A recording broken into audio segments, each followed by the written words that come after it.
Hey, this is Regina White Favors with a new series. The series is titled What Do You Bring to the Table?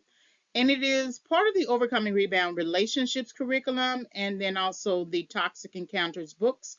And you can find those tabs marked as rebounding and also toxic encounter books on my website, reginawhitefavors.com. So, this particular series I thought is very interesting because there's this sort of ongoing social media discussion concerning men asking women what do they bring to the table, and it segues into conversations about submission and how most men want a submissive wife or partner. They're not always inclined to transition the individual into becoming a wife, but they want the individual or the woman to be submissive. And so it has transitioned into those types of discussions of submission and also tradition, that they want a traditional wife. And many people define tradition or a traditional wife as someone who cooks and cleans and stays at the house. They tend to be a housekeeper, homekeeper, a housewife.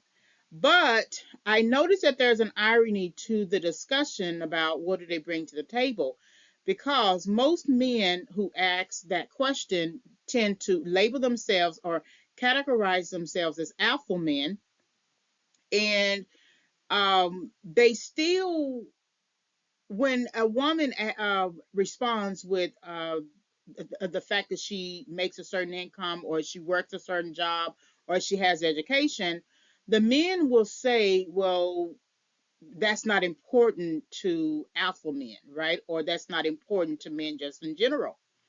And the irony that I find very interesting is that these men want a traditional submissive wife, but they also want her to work. They don't want the 50s, 40s, 50s type of wives who stayed home where the man went out and he was the breadwinner.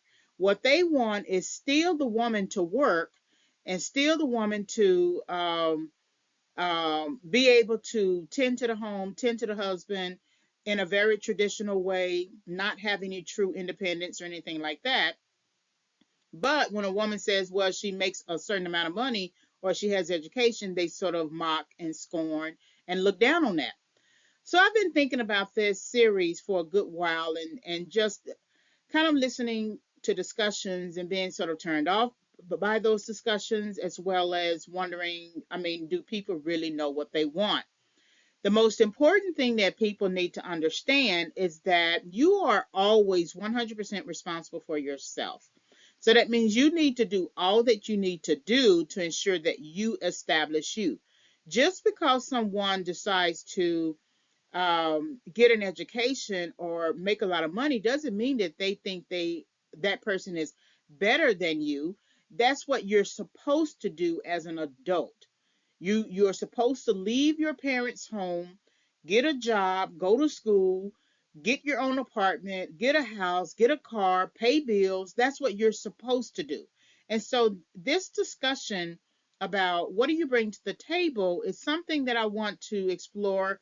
I don't know if I'm going to turn it into a script or something, but I have created a workbook companion that I'm going to introduce you to in a few slides. So this is what do you bring to the table, and this is preparing your table for engagement. And your table for engagement depends on where you are in your development. If you are preparing your table for engagement, if you are in your 30s or your 40s, well, it is, you've likely already received your education or completed your education, and so now you are already establishing yourself. So now you are at a 30s mindset, or if you're in your 40s, you're at a 40s mindset. So how you perceive the world and how you engage with another person is going to be a lot different than the person who is in their 20s, right? So preparing your table means whatever it means in terms of the particular topics we're going to discuss, but also just your table in terms of your mindset. your mentality about relationships, about relationship building. If you're the type of person who quits relationships after a certain time and you don't have a record of staying in a relationship longer than 6 months, that is your table. And so you're going to have to really address that part of your um, emotional development. So this is, what do you bring to the table? Preparing your table for engagement. So the curriculum is based upon the research I did for rebounding and rebound relationships. And that research you can find under the rebounding tab. And the rebound relationship research focuses on understanding the table. So this is the table that we're at as two partners. One of the partners is a rebound, and the other partner is a member of a core relationship. And so when you are engaging in relationships, especially romantically, and you don't know that the partner is already engaged with someone else, and that can be as in marriage, or it can be just in a long-term relationship, it's time to really think about what's going on with the table that you're sitting at. So that's understanding the table. And then the Toxic Encounters books um, do derive from that research. And so I go over that at the end of the presentation here. But it's Overcoming Rebound Relationships curriculum, and it is when you need to leave the table. So the three books, three titles under the series, the Bait, Hook, and Switch series, focus on rebound relationships, why people pursue them, focuses on also adult attachment, and then encourages the reader to go no contact. So this is the curriculum in addition to the workbook companion. So here's the workbook companion. What do you bring to the table? This is the series, and then this is taking many of the ideas that I have in this presentation and putting it into book form. So it's about 130 pages, and it is available on Amazon. What is your health table? Your health table is something that you want to think about. I made in the book, I made this comment. I created this comment that some men tend to play around so long in their 20s, 30s, 40s, and nearly 50s. And when it's time for them to settle down, now they need a nurse or a purse. And you'll see this also spread across social media that no one wants to become a hospice wife. No one wants to become a nurse for a man. No one wants to become his purse. And what that means is, or suggests, is that people wait too long to address health issues. And I mean it's very literally. And we all do this. I have a issue that I need to address that I have been putting off, and I'm not at the age where I can play around like that. And so now I'm going to have to make a decision to resolve that issue. It's not a major health issue, but it is a health issue. But what I find is that people wait too long to address health.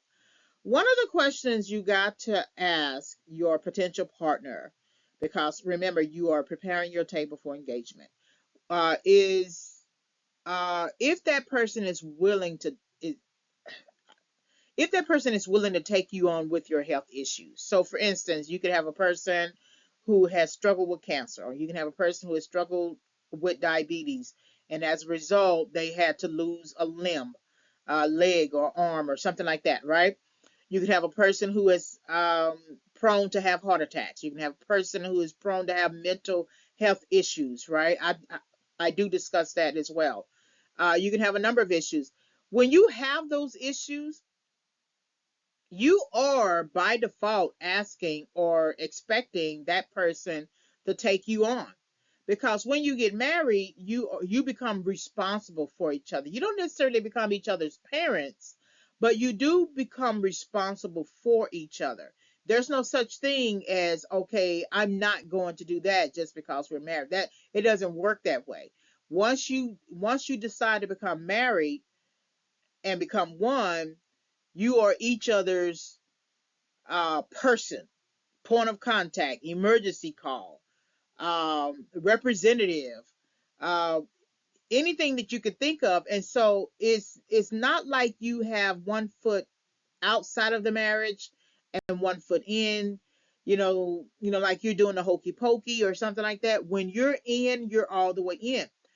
And when you're thinking about this health table, your health table, you have to consider that the decisions that you're making now, whatever age you are at, the decisions that you're making now, someone will have to share in the burden of those decisions if you decide to get married or if you decide to live with a partner.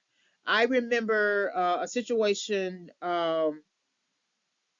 with my stepfather and his wife, which I believe would become my stepmother, right? Um, um, they both started out at a job, at a certain job, and then somehow he got into trouble. He was just one of those types of people who wasn't going to stay on the job after a certain time, and he went on ahead and quit the job. So then the burden of the financial load was on her. He did get a disability check from a previous job that was sufficient to pay for his their living expenses, right? Their shelter costs. But he wanted her to stay on that job because it was full time, and then it could fund some of the hobbies that he was doing. Well, there was stress at the job. She was kind of running herself down, and then one night she woke up coughing real bad, went into a coma. Ended up finding out that she actually had diabetes. She was in that coma for I don't know a good month. And there was just a lot of health issues, and then she came out partially blind. And so what the reason why I tell that story is because when you get with a certain partner, what kind of partner are you marrying? He was perfectly willing to let her work full time and he stay at home, which contributed to her working too much. At their ages, the type of job, it was too much on her um, physically, and then she was expected to be a wife at the house and all that that entails. And there was a lot of responsibility. There was a lot of some conflict. There was a lot going on within their dynamic. He couldn't work a job too long because of a previous previous disability, and he did do a little bit of a part-time job.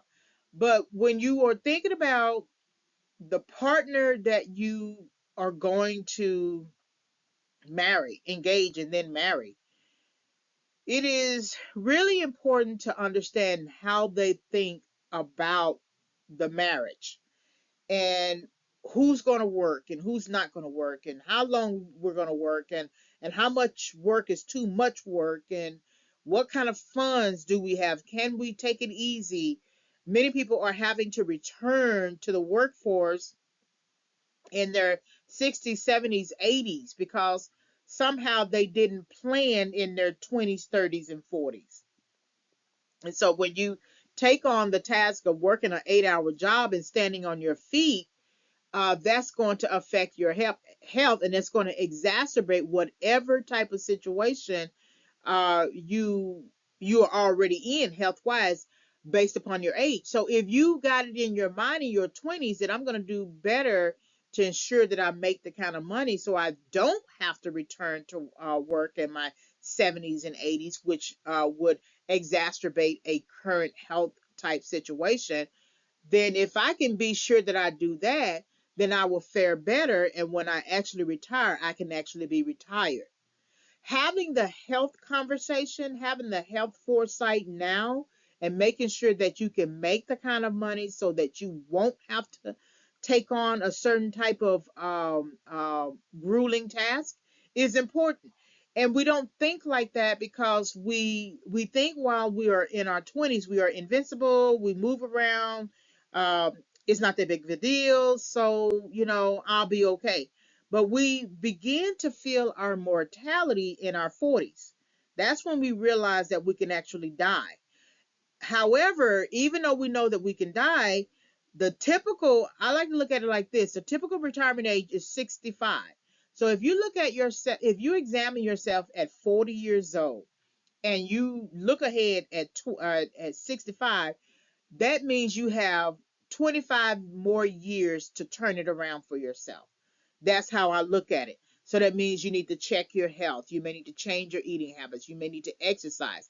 But your health could also be your financial health, and making sure that you are making the kind of money and that you don't wait too long. You have people who have been a waitress for so many years and they never went to school, they never advanced, they never moved beyond being a waitress. Nothing wrong with being a waitress, but now you're at a certain age and you can't make more than what you make as a waitress.